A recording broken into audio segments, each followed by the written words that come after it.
Pemeriksa memperkenalkan diri dan meminta informed consent kepada pasien.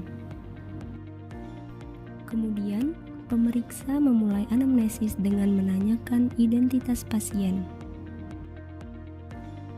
Diperoleh identitas dengan nama Tuan MH, usia 24 tahun, agama Islam, pekerjaan wira swasta, dan alamat di Lebak Rejo. Selanjutnya, menanyakan keluhan utama dan riwayat perjalanan penyakit pasien. Pasien datang dengan keluhan mata kanan merah sejak 1 minggu lalu. Riwayat perjalanan penyakit pasien. Sejak 1 minggu lalu, pasien mengeluhkan mata kanan merah disertai pandangan kabur dan nyeri. Keluhan lain juga dirasakan, yaitu mata berair, pandangan silau, keluhan mata terasa mengganjal, dan terdapat kotoran mata. Keluhan sulit membuka mata, mata gatal, pandangan ganda, pandangan seperti tertutup tirai, pandangan seperti tertutup kabut asap di sangkal. Pasien berobat di Rumah Sakit Aloyan dan diberi parasetamol dan obat tetes mata, namun keluhan belum membaik.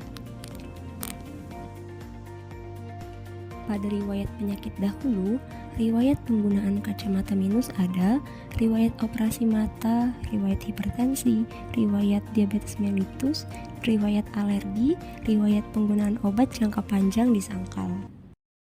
Selanjutnya riwayat pengobatan. Pasien sudah berobat di Rumah Sakit Aloyan dan mendapatkan obat parasetamol 500 mg 3 kali 1 per oral. Kemudian diberikan obat tetes mata berupa natrium diklofenak 1 GTT per 2 jam OD. Kemudian diberikan tetes mata sodium kloride dan potasium kloride 1 GTT per 8 jam OD. Selanjutnya riwayat kebiasaan. Pasien beraktivitas di luar ruangan, sering terkena sinar matahari dan debu. Terdapat riwayat mengucek mata dengan tangan yang kotor atau tanpa mencuci tangan, tetapi riwayat penggunaan lensa kontak di sangkal.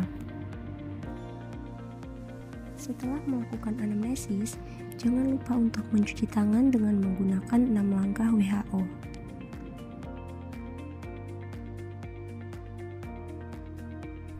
Selanjutnya pemeriksaan fisik, status generalicus.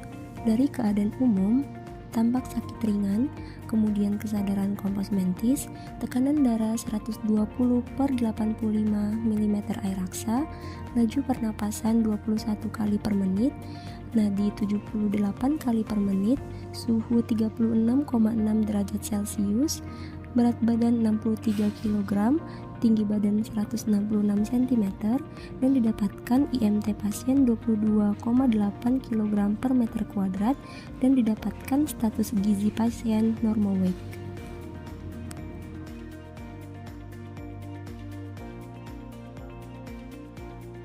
Selanjutnya pemeriksaan visus dengan menggunakan Snellen chart.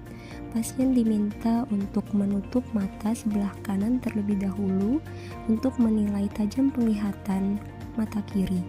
Pasien diminta untuk menyebutkan huruf yang ada di depan dengan jarak 6 meter. Setelah dilakukan pemeriksaan visus, diperoleh hasil VOD 6/7,5 pinhole negatif dan VOS 6/6. Selanjutnya dilakukan pemeriksaan tekanan intraokular dengan menggunakan NCT atau non-kontak tonometri.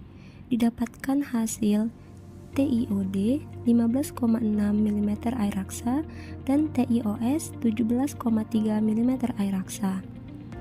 Pemeriksaan tekanan intraokular dapat dilakukan dengan cara lain seperti palpasi, tonometri Siotz, dan aplanasi Goldman.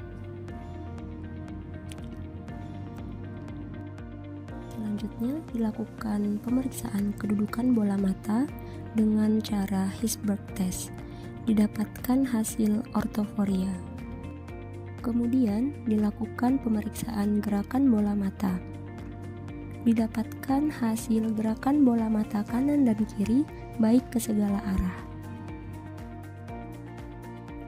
Pemeriksaan segmen anterior. didapatkan hasil palpebra oculi dextra et sinistra tenang, konjungtiva oculi dextra terdapat mix injeksi dan oculi sinistra tenang. Selanjutnya pemeriksaan kornea, oculi dextra terdapat FT positif di daerah parasentral kornea dengan ukuran 0,3 kali 0,5 mm searah jam 5 sampai jam 7, sedangkan oculi sinistra jernih. Kemudian pada BMD, oculi dextra et sinistra sedang. Selanjutnya pemeriksaan iris, didapatkan hasil oculi dextra et sinistra iris gambaran baik. Selanjutnya, pada pupil, oculi dextra et sinistra didapatkan hasil pupil bulat, sentral, refleks cahaya positif, normal, dengan diameter 3 mm dan RAPD negatif. Kemudian, lensa oculi dextra et sinistra jernih. Pemeriksaan segmen posterior. Yang pertama, refleks fundus. Didapatkan hasil refleks fundus oculi dextra et sinistra positif. Kemudian, pemeriksaan papil didapatkan hasil oculi dextra et sinistra, papil bulat, batas tegas, warna merah normal, Kapdis rasio 0,3, arteri banding vena 2:3. Kemudian, pemeriksaan makula oculi dextra et sinistra, refleks fovea positif. Pemeriksaan retina, oculi dextra et sinistra didapatkan hasil kontur pembuluh darah baik.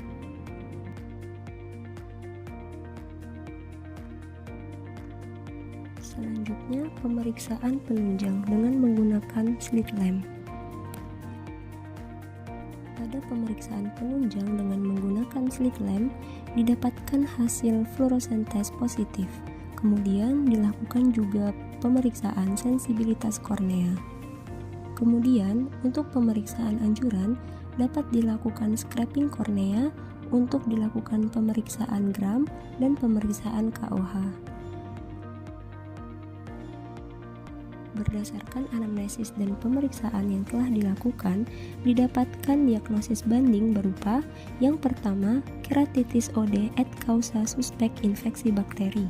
Yang kedua, keratitis OD et causa suspek infeksi fungal.